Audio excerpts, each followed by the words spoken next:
ਸੋਹਣਿਆ ਸੋਹਣਿਆ ਸੋਹਣਿਆ ਸੋਹਣਿਆ ਸੋਹਣਿਆ ਸੋਹਣਿਆ ਸੋਹਣਿਆ ਸੋਹਣਿਆ ਸੋਹਣਿਆ ਸੋਹਣਿਆ ਜਦੋਂ ਦਾ ਸੋਹਣਿਆ ਮੈਂ ਤੇਰਾ ਹੋ ਗਿਆ ਕਸਮ ਰੱਬ ਦੀ ਜ਼ਮਾਨਾ ਮੇਰਾ ਹੋ ਗਿਆ ਜਦੋਂ ਦਾ ਸੋਹਣਿਆ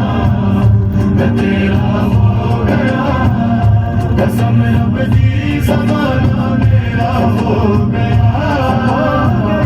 ਕਿਸੇ ਸ਼ੈ ਦੀ ਉਹਨੂੰ ਕਮੀ ਨਾ ਕੋਈ ਰਹੀ ਕਿਸੇ ਸ਼ੈ ਦੀ ਉਹਨੂੰ ਕਮੀ ਨਾ ਕੋਈ ਰਹੀ ਤੇਰੇ ਦਰ ਦਾ ਗੁਲਾਮ ਜਿਹੜਾ ਹੋ ਗਿਆ